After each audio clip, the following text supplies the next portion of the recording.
Hello, welcome back to another SOG Obscure movie review. I'm kind of on my own this time because I'm doing a special Halloween presentation. Happy Octoberween, everybody. We're going to be counting down the top 20 horror movies, in my opinion, that is. I am going to make a few notes before I begin this. This is obviously purely my opinion, and I am giving them based off of how much I enjoyed them. There are a couple of movies that'll be higher on my list, and by that I mean more like 2019, that are really better than some of the later ones, but I like them better. And that's kind of what this list is about. So we're going to count down top 20, starting now.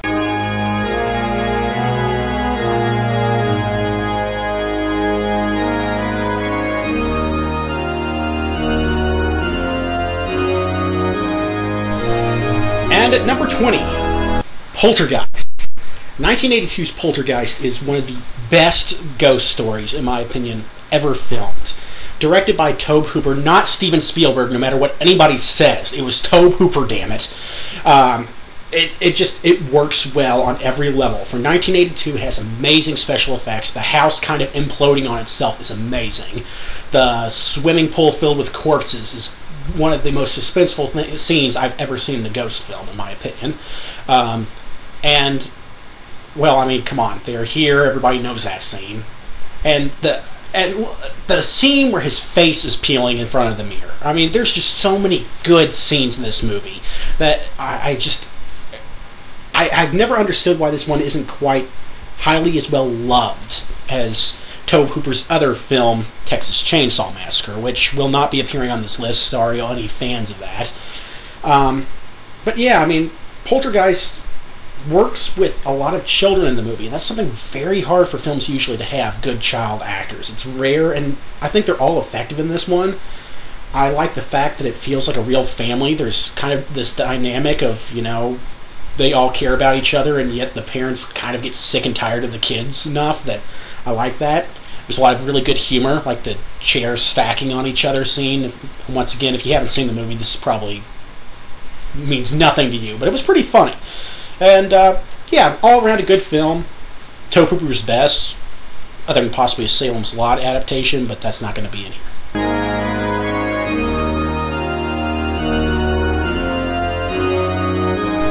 And number 19, Audition by Takashi Miike. Yes, Nate, who's over here doing the sound thing, is giving me this absolute stare of horror on his face.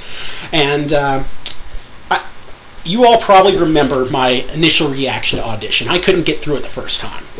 And I've since rewatched it twice after finishing it, so I guess that puts me at 3.5 times of watching, because I gave up my first one. And I actually really like this film the more I watch it. Its building up of suspense is terrifying. The opening of the movie seems very much like a romantic comedy, and it's got this very innocent feel. And it seems like a romance movie until about, I'd say, halfway through. And then suddenly it's a descent into hell. You literally go from, oh, I love you more than anyone, to her suddenly disappearing and him finding pieces of people just lying around. The movie is terrifying. And one of actually 3 movies on this list that really legitimately scared me. And I really cannot speak highly of this film, more so than putting it at number 19. It can't go any higher because, frankly, as mentioned, a little boring in parts, and the end is the most disturbing thing I think ever caught on film. Takashi Miike is great at that, the director. If you ever want to watch any of his films but don't feel like putting up with his horror, see 13 Assassins. But that's a different list. And one other thing, the scene with the eyeballs and her comments of deeper, deeper, deeper. Oh my god! Oh my god!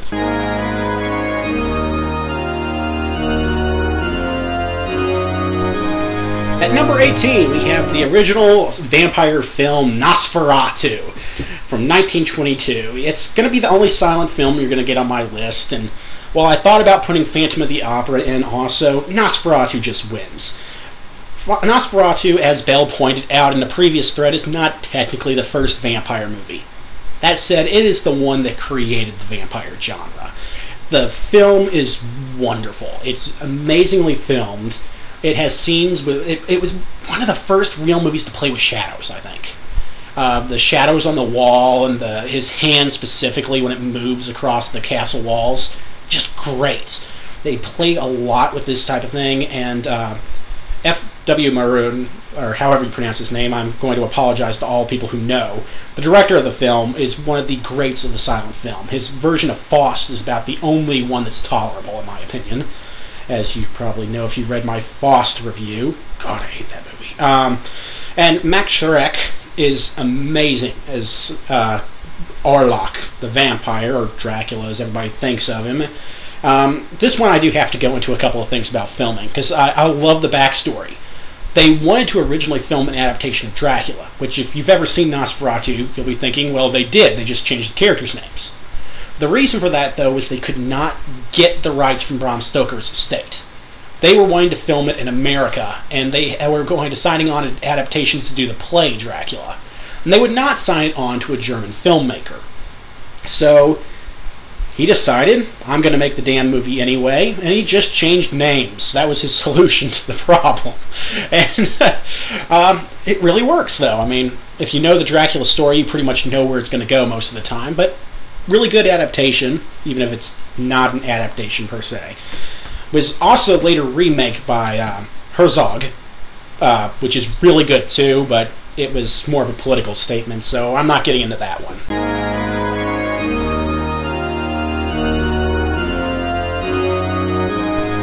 At 17, 1981's An American Werewolf in London.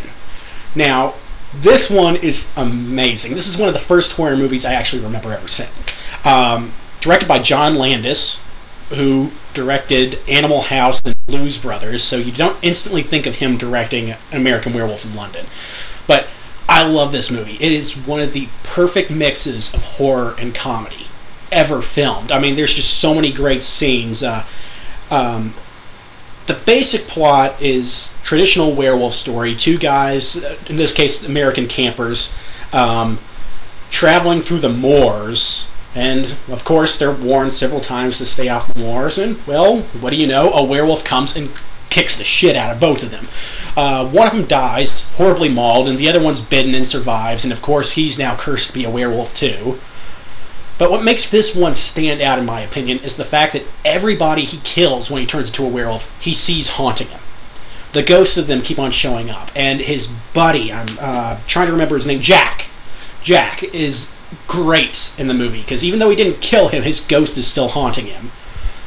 And every time you see his ghost, he's deteriorating more and more, and he's got this part of his skin flapping every time he talks, and it's just hilarious. I mean, it's horribly wrong, but it's really good fun, and has one of my favorite lines ever of, "I don't need to be lectured by a talking meatloaf, Jack," when he looks at him. Really good fun. If you like John Landis, I'd say check it out. And if you don't, but you like horror movies, it's worth checking out also.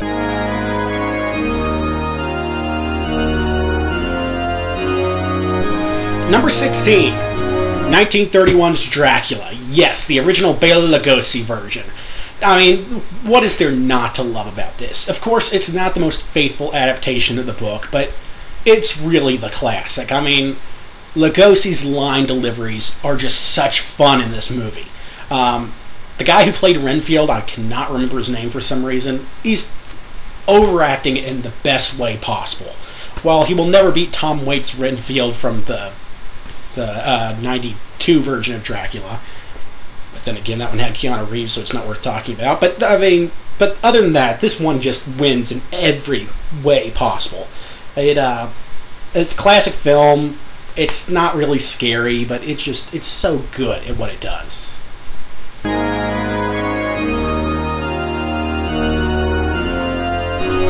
Number 15, 1973's The Exorcist. This movie is actually the reason why I'm doing a top 20. I was originally planning on doing a top 10 or 11. 11 just simply because I like this as Spinal Tap, and that's the reason why, but when I was doing my list, I realized that The Exorcist did not make my top 11. And I cannot do a horror list without The Exorcist. The Exorcist is amazing. This movie really defined horror for pretty much its entire generation. Frankly, it's scary as shit. I mean, even now, it is a scary movie. I know a lot of people laugh at it, but if you sit down and you've never seen this movie before and you watch it in the dark alone, it's fucking terrifying. And it's so good at what it does. The special effects, while, yes, there are better special effects now, they are unmatched in this movie.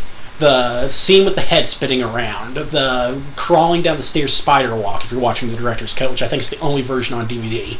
I mean, there's so many scenes in this one that just have terrified everyone who's watched its nightmares since. I mean, there's a scene for everyone in this movie. I don't know a single person who has walked away and not at least had one scene that they were just truly bothered by. It's usually different for everybody, which is one of the really unique things about this film. I mean, just thinking off the top of my head, I know one person who can't watch the scene where there's the blood injection, because the way the blood just starts coming out in pulses, it just disturbs them. I mean, for myself, it's the spider walk. I can't stand the spider walk, the way the limbs are disjointed looking. I mean, it's just a really disturbing film. Rightly won several Academy Awards, and that's not said often for horror films.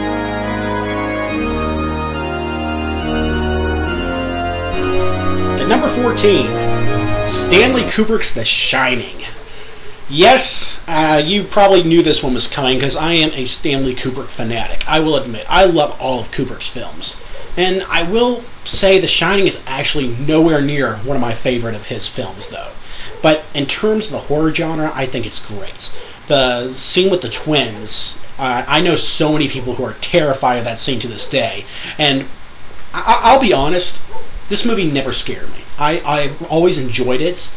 I've never found it that scary. I think the book is a lot scarier personally. Stephen King would agree, because Stephen King, I know, had a lot of issues with the film. I think most of them are crap personally, but to each their own. I will say Kubrick took a hell of a lot of liberties. Most of the I said most way too many times there. I feel like an idiot. But most of the most popular scenes in The Shining that Kubrick directed are not in the book. There is no "Here's Johnny" in the book. The hedge maze, not in the book at all. And when you think of how important of a part of the movie the hedge maze is, that's just mind-blowing, frankly. But the movie is amazing. Kubrick directed it wonderfully. I hear the cast got traumatized on filming because Kubrick was a bit of an asshole, but hey, he did a good job, so Shelley Duvall can be traumatized. Nate was wondering what Stephen King's issues with The Shining were, and I realized I should probably cover that because that was a little vague, and unless you wanted to go look it up, it was probably annoying. So I'll go into that real fast. Stephen King had issues with Kubrick's version of The Shining because Kubrick changed the entire feel of the story. When Stephen King wrote it, he was originally wanting to interject the feel that the ghosts may not be real. And Kubrick liked that. He liked that Stephen King wanted to make it where the ghosts may not be real. So he went with that. And if you watch the movie, I'm under the camp that in the movie, the ghosts aren't real. I think he just went batshit crazy. And a lot of people agree with me. But I know a lot of people equally think that there really were ghosts inside the Overlook Hotel. If you read the book, well, he gives you that feeling. The end, he makes it pretty clear. Slight spoilers here, but in the book, Jack literally loses his head and keeps on moving and chasing them down. So, I mean, there's definitely ghosts in the Overlook in the book, but Stephen King had some issues with, the transitions and the changes to the story, and I can kind of see that, because liberties were majorly taken.